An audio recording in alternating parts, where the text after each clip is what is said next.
Grimm's Fairy Tales, The King of the Golden Mountain. By Jacob Grimm and Wilhelm Grimm. Translated by Edgar Taylor and Marian Edwards. There was once a merchant who had only one child, a son, that was very young, and barely able to run alone. He had 2 richly laden ships then making a voyage upon the seas, in which he had embarked all his wealth, in the hope of making great gains, when the news came that both were lost. Thus from being a rich man he became all at once so very poor that nothing was left to him but one small plot of land, and there he often went in an evening to take his walk, and ease his mind of a little of his trouble. One day, as he was roaming along in a brown study, thinking with no great comfort on what he had been and what he now was, and was like to be, all on a sudden there stood before him a little, rough-looking, black dwarf. "Prithee, friend, why so sorrowful?" said he to the merchant. "What is it you take so deeply to heart?" "If you would do me any good I would willingly tell you," said the merchant. "Who knows but I may," said the little man. "Tell me what ails you, and perhaps you will find I may be of some use." Then the merchant told him how all his wealth was gone to the bottom of the sea, and how he had nothing left but that little plot of land. "Oh, trouble not yourself about that," said the dwarf. "Only undertake to bring me here, 12 years hence, whatever meets you first on your going home, and I will give you as much as you please." The merchant thought this was no great thing to ask, that it would most likely be his dog or his cat, or something of that sort, but forgot his little boy Heinel, so he agreed to the bargain, and signed and sealed the bond to do what was asked of him. But as he drew near home, his little boy was so glad to see him that he crept behind him, and laid fast hold of his legs, and looked up in his face and laughed. Then the father started, trembling with fear and horror, and saw what it was that he had bound himself to do. But as no gold was come, he made himself easy by thinking that it was only a joke that the dwarf was playing him, and that, at any rate, when the money came, he should see the bearer, and would not take it in. About a month afterwards he went upstairs into a lumber room to look for some old iron, that he might sell it, and raise a little money, and there, instead of his iron, he saw a large pile of gold lying on the floor. At the sight of this he was overjoyed, and forgetting all about his son, went into trade again, and became a richer merchant than before. Meantime little Heinel grew up, and as the end of the 12 years drew near the merchant began to call to mind his bond, and became very sad and thoughtful, so that care and sorrow were written upon his face. The boy one day asked what was the matter, but his father would not tell for some time. At last, however, he said that he had, without knowing it, sold him for gold to a little, ugly-looking, black dwarf, and that the 12 years were coming round when he must keep his word. Then Heinel said, "Father, give yourself very little trouble about that. I shall be too much for the little man." When the time came, the father and son went out together to the place agreed upon, and the son drew a circle on the ground, and set himself and his father in the middle of it. The little black dwarf soon came, and walked round and round about the circle, but could not find any way to get into it, and he either could not, or dared not, jump over it. At last the boy said to him, "Have you anything to say to us, my friend, or what do you want?" Now Heinel had found a friend in a good fairy, that was fond of him, and had told him what to do, for this fairy knew what good luck was in store for him. "Have you brought me what you said you would?" said the dwarf to the merchant. The old man held his tongue, but Heinel said again, "What do you want here?" The dwarf said, "I come to talk with your father, not with you." "You have cheated and taken in my father," said the son. "Pray give him up his bond at once." "Fair and softly," said the little old man. "Right is right. I have paid my money, and your father has had it, and spent it, so be so good as to let me have what I paid it for." "You must have my consent to that first," said Heinel, "so please to step in here, and let us talk it over." The old man grinned, and showed his teeth, as if he should have been very glad to get into the circle if he could. Then at last, after a long talk, they came to terms. Heinel agreed that his father must give him up, and that so far the dwarf should have his way, but on the other hand, the fairy had told Heinel what fortune was in store for him, if he followed his own course, and he did not choose to be given up to his hump-backed friend, who seemed so anxious for his company. So, to make a sort of drawn battle of the matter, it was settled that Heinel should be put into an open boat, that lay on the seashore hard by, that the father should push him off with his own hand, and that he should thus be set adrift, and left to the bad or good luck of wind and weather. Then he took leave of his father, and set himself in the boat. But before it got far off, a wave struck it, and it fell with one side low in the water. So the merchant thought that poor Heinel was lost, and went home very sorrowful, while the dwarf went his way, thinking that at any rate he had had his revenge. The boat, however, did not sink, for the good fairy took care of her friend, and soon raised the boat up again, and it went safely on. The young man sat safe within, till at length it ran ashore upon an unknown land. As he jumped upon the shore, he saw before him a beautiful castle, but empty and dreary within, for it was enchanted. Here, said he to himself, must I find the prize the good fairy told me of. So he once more searched the whole palace through, till at last he found a white snake, lying coiled up on a cushion in one of the chambers.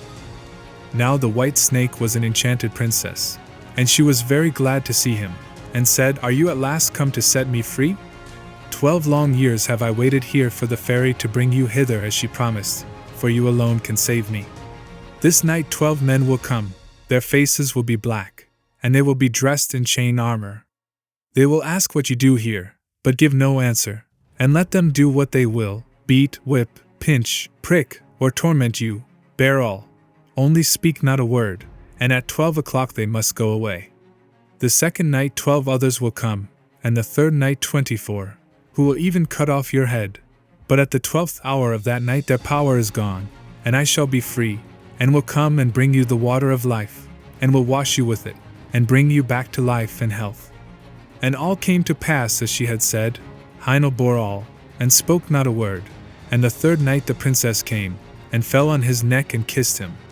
Joy and gladness burst forth throughout the castle, the wedding was celebrated, and he was crowned king of the Golden Mountain. They lived together very happily, and the queen had a son. And thus 8 years had passed over their heads, when the king thought of his father, and he began to long to see him once again. But the queen was against his going, and said, I know well that misfortunes will come upon us if you go. However, he gave her no rest till she agreed.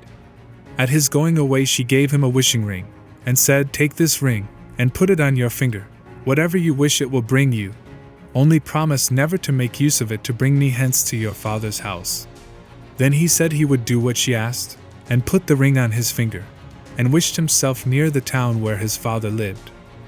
Heinel found himself at the gates in a moment, but the guards would not let him go in, because he was so strangely clad. So he went up to a neighboring hill, where a shepherd dwelt, and borrowed his old frock, and thus passed unknown into the town. When he came to his father's house, he said he was his son. But the merchant would not believe him, and said he had had but one son, his poor Heinel, who he knew was long since dead, and as he was only dressed like a poor shepherd, he would not even give him anything to eat. The king, however, still vowed that he was his son, and said, Is there no mark by which you would know me if I am really your son? Yes, said his mother, our Heinel had a mark like a raspberry on his right arm. Then he showed them the mark, and they knew that what he had said was true. He next told them how he was king of the Golden Mountain, and was married to a princess, and had a son 7 years old. But the merchant said that can never be true. He must be a fine king truly who travels about in a shepherd's frock. At this the son was vexed, and forgetting his word, turned his ring, and wished for his queen and son. In an instant they stood before him, but the queen wept, and said he had broken his word, and bad luck would follow. He did all he could to soothe her, and she at last seemed to be appeased. But she was not so in truth, and was only thinking how she should punish him. One day he took her to walk with him out of the town, and showed her the spot where the boat was set adrift upon the wide waters. Then he sat himself down, and said, I am very much tired, sit by me, I will rest my head in your lap, and sleep a while. As soon as he had fallen asleep, however, she drew the ring from his finger, and crept softly away, and wished herself and her son at home in their kingdom. And when he awoke he found himself alone, and saw that the ring was gone from his finger. I can never go back to my father's house, said he. They would say I am a sorcerer. I will journey forth into the world, till I come again to my kingdom. So saying, he set out and traveled till he came to a hill, where 3 giants were sharing their father's goods. And as they saw him pass, they cried out and said, "Little men have sharp wits. He shall part the goods between us." Now there was a sword that cut off an enemy's head whenever the wearer gave the words, "Heads off," a cloak that made the owner invisible, or gave him any form he pleased, and a pair of boots that carried the wearer wherever he wished. Heinel said they must first let him try these wonderful things, then he might know how to set a value upon them. Then they gave him the cloak, and he wished himself a fly, and in a moment he was a fly. "The cloak is very well," said he, "now give me the sword." "No," said they, "not unless you undertake not to say, 'Heads off!' For if you do, we are all dead men." So they gave it him, charging him to try it on a tree. He next asked for the boots also, and the moment he had all 3 in his power, he wished himself at the Golden Mountain, and there he was at once. So the giants were left behind with no goods to share or quarrel about. As Heinel came near his castle, he heard the sound of merry music, and the people around told him that his queen was about to marry another husband. Then he threw his cloak around him, and passed through the castle hall, and placed himself by the side of the queen, where no one saw him. But when anything to eat was put upon her plate, he took it away and ate it himself, and when a glass of wine was handed to her, he took it and drank it, and thus, though they kept on giving her meat and drink, her plate and cup were always empty. Upon this, fear and remorse came over her, and she went into her chamber alone, and sat there weeping, and he followed her there. "Alas," said she to herself, "was I not once set free?